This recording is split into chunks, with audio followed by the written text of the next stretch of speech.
नमस्कार मित्रों, प्रारंभिक परीक्षा हेतु बहुत बहुत शुभकामनाएं। मेंस परीक्षा के लिए बहुत कम समय बचा हुआ है और मेंस परीक्षा क्वालिफाई करने के लिए लेखन शैली का अच्छा होना बहुत महत्वपूर्ण है। आज का लेक्चर आप अपनी लेखन शैली को किस प्रकार प्रभावी बना सकते हैं इसके ऊपर है। आप यूपीएससी का ट्रेंड देख रहे होंगे, बहुत कम स्पेस होता है, शब्द सीमा 300 वर्ड्स तक की होती है और उसी के आसपास है। तो ऐसे में लेखन शैली का महत्व बहुत बढ़ जाता है, क्योंकि आपको बहुत सारगर्भित लिखना है और सारगर्भित लिखने का मतलब है कि आपकी लेखन शैली बहुत अच्छी होनी चाहिए। इसलिए हम आपको कुछ टिप्स दे रहे हैं जिससे कि आप अपनी लेखन शैली को प्रभावी ढंग से अच्छा कर सकते हैं। सबसे पहली चीज़ है वो है प्रश्न को समझना। यदि आप प्रश्न को समझ जाते हैं तो आपके लिए लिखना बहुत आसान होता है। प्रश्न उठता है कि हम प्रश्न को कैसे समझें। प्रश्न को समझने में सबसे महत्वपूर्ण है कि हम प्रश्न को पहले विभाजित कर लें। यूपीएससी का क्वेश्चन डायरेक्ट नहीं आता है, वो ट्विस्टेड होता है, घुमावदार होता है, ट्रिक वाला होता है और वो लगभग 3-4 आप देखेंगे तो पंक्तियों में होता है। तो इतने बड़े क्वेश्चन के लिए सबसे महत्वपूर्ण है कि हम उसको विभाजित कर लें, पार्ट्स में डिवाइड कर लें। उससे फ़ायदा ये होगा कि हम उसको बेहतर ढंग से समझ सकते हैं। बहुत बार आप देखेंगे कि क्वेश्चन में पहले एक स्टेटमेंट लिखा होता है, उसके बाद आपसे एक क्वेश्चन पूछा जाता है। वास्तव में वो स्टेटमेंट एक हिंट होता है, एक ट्रिक होती है कि उसी के अनुसार आपको अपने आंसर की रूपरेखा लिखनी है। तो सबसे पहला जो स्टेप है वो है हम अपने क्वेश्चन को डिवाइड करें और उसको समझें। अगर आप देखिए क्वेश्चन के 2 या 3 पार्ट हैं तो आपको भी जब भी आप अपने क्वेश्चन को लिखेंगे, अपने आंसर को लिखेंगे, तो वो पैराग्राफ में लिखना बहुत अच्छा होता है। पैराग्राफ में जब आप उसको लिखते हैं तो ये ज़रूर ध्यान रखिएगा कि अगर वेटेज के हिसाब से अगर आपका क्वेश्चन है, सपोज कीजिए 8+4 में है या 6+4 में है, जैसे भी उसका विभाजन किया गया हो, आप भी अपने पैराग्राफ को उसी अनुसार डिवाइड कीजिए। मीन्स आप जिस पार्ट का आंसर लिखेंगे आपको नंबर उसी के मिलेंगे। इसलिए उत्तर लिखते समय उचित संतुलन बहुत ज़रूरी है। दूसरी चीज़ जो आती है इस क्रम में वो है कंटेंट, जिसको हम बोलते हैं कि मैटर, विषय वस्तु, लिखना क्या है। तो इसके लिए सबसे महत्वपूर्ण चीज़ ये है कि आप देखें कि आपका जो कंटेंट होता है और जो कॉन्सेप्ट होता है, ये दोनों आपके पास होने बहुत ज़रूरी है। सपोज कि आपके पास सिर्फ और सिर्फ कॉन्सेप्ट है, आपको लिखना आता है लेकिन आपके पास तथ्य नहीं है। अगर आपके पास तथ्य नहीं होंगे तो आप जो लिखेंगे वो एक तरीके का हवाई जैसा होगा। बिना तथ्यों के राइट डायरेक्शन में, सही दिशा में नहीं लिखा जा सकता। इसी प्रकार अगर आपके पास फैक्ट है, आपने बहुत सारे तथ्यों को इकट्ठा कर लिया है, लेकिन आपके पास एक कॉन्सेप्ट नहीं है, आपके पास एक रूपरेखा नहीं है उसको लिखने की, तो आप जो भी लिखेंगे वो एक बिखरा बिखरा सा आपको दिखाई पड़ेगा। इसलिए दोनों चीज़ों का होना अति आवश्यक है।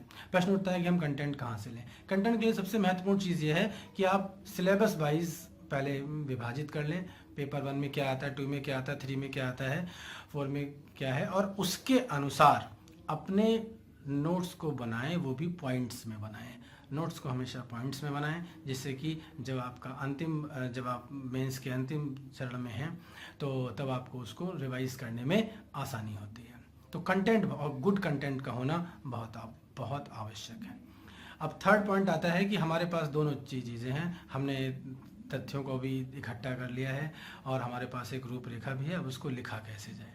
लिखने में सबसे महत्वपूर्ण चीज़ है कि प्रथम की 2 या 3 लाइन्स हैं वो बहुत महत्वपूर्ण होती हैं। सपोज कीजिए हम शहरीकरण के बारे में लिख रहे हैं, तो शहरीकरण के बारे में लिखते समय या शहरीकरण की समस्याओं के बारे में अगर कोई क्वेश्चन है तो आपको शहरीकरण से संबंधित फैक्ट्स हैं, जैसे कि 2011 की सेंसस के अनुसार जनसंख्या क्या है या 2030 में कितनी हो जाएगी, और वहाँ से अपने क्वेश्चन की शुरुआत करेंगे, अपने आंसर की शुरुआत करेंगे, तो वो आपके आंसर की सीरियसनेस को शो करता है कि हाँ आप एक राइट डायरेक्शन में जा रहे हैं। लिखते समय 2-3 और बातों का ख्याल रखना है। एक तो चूँकि हम बहुत कम शब्द सीमा में लिख रहे होते हैं, इसलिए हमको सबसे महत्वपूर्ण चीज़ है कि शब्दों को रिपीट नहीं करना है जब तक कि वो बहुत आवश्यक ना हो, पहली चीज़ है। दूसरी चीज़ ये है कि पॉजिटिव लिखना है। लिखते समय हमारा जो एटीट्यूड होना चाहिए वो नेगेटिव नहीं होना चाहिए, नकारात्मक नहीं होना चाहिए। हम सिविल सर्विस के लिए जा रहे हैं और वहाँ पर उनकी जो नीतियाँ हैं या जो यदि हमको किसी भी चीज़ के बारे में आलोचनात्मक भी दिखाना है तो वो सकारात्मक रूप से आलोचना हमको दिखानी है, नकारात्मक लिखते समय नहीं होना है। एक ये और महत्वपूर्ण बात है। नेक्स्ट चीज़ लिखते समय जो आनी चाहिए वो है हमारा टाइम मैनेजमेंट, समय प्रबंधन। बिना समय प्रबंधन के हम इतने सारे क्वेश्चंस को नहीं कर सकते हैं। अगर आप देखेंगे तो आइडियली आपके पास 9 से 10 मिनट होता है एक क्वेश्चन को लिखने के लिए, जिसमें कि आपको सोचने के लिए भी समय चाहिए और फिर आपको फ्लो के लिए समय चाहिए कि आपको उसको लिखना है। तो इसके लिए समय प्रबंधन का होना बहुत ज़रूरी है, बिना उसके ये काम नहीं हो सकता है। नेक्स्ट चीज़ जो हम इस लिखने के क्रम में कहेंगे वो है शब्द सीमा।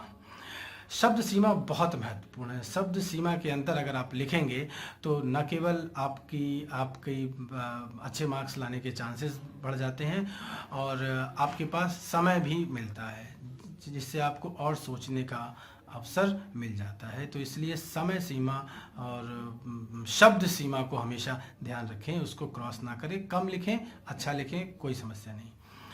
तो आप देखें कि अगर हम इन सब चीज़ों को देखें कि लिखने के क्रम में आप देखें आपके पास जब कंटेंट होता है, रूपरेखा होती है, आप अगर रिपीट नहीं कर रहे हैं और आप अगर शब्द सीमा के अंदर में लिख रहे हैं तो आप एक बेहतर ढंग से इन सब चीज़ों को मैनेज कर सकते हैं। अब क्वेश्चन ये उठता है कि हम इन सब चीज़ों को करेंगे कैसे, जितनी चीज़ें बताई गई हैं।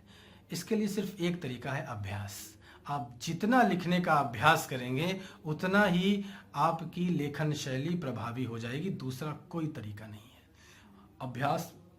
अभ्यास करने में आप बस ये देखेंगे कि आप किस प्रकार से कोई भी क्वेश्चंस आपके सामने आजकल आपको पता है कि बहुत सारे ऐसे प्लेटफॉर्म हैं जिनसे कि आप क्वेश्चंस ले सकते हैं और उस हिसाब से अपनी लेखन शैली को मजबूत करिए और 300 शब्दों में टाइम के साथ लिखने का अभ्यास करिए। बस यही एक की है। अगर आपने ये कर लिया तो आपको लिखने में कोई भी परेशानी नहीं होगी। एक उदाहरण के द्वारा मैं आपको समझा रहा हूँ कि आप एक आर्किटेक्ट हैं, आपके पास कंटेंट है, मटेरियल है, तथ्य हैं। क्वेश्चन आपका उपभोक्ता है जो आपके पास आता है और आपसे कहता है कि उसके अकॉर्डिंगली उसको मकान बनाना है। तो आपको जो आप जानते हैं वैसे मकान नहीं बनाना है, वैसे उत्तर नहीं लिखना है। जो आपका उपभोक्ता अर्थात आपका प्रश्न आपसे डिमांड करता है, आपको उस अनुसार अपने उत्तर को लिखना है। और ये तभी हो सकता है जब आपकी बेहतर लेखन शैली हो और उसके लिए आपने एक अच्छा खासा अभ्यास किया हो। इसलिए लगातार अभ्यास करिए उस अनुरूप जाने के लिए। ध्यान रखिए मित्रों, आपको जो पता है वो नहीं लिखना है, क्वेश्चन जो आपसे कह रहा है वो आपको लिखना है। आशा करता हूँ इस लेक्चर के द्वारा आपको अपनी लेखन शैली को और अधिक अच्छा करने में सहायता मिलेगी। मेंस के लिए बहुत बहुत शुभकामनाएं। धन्यवाद।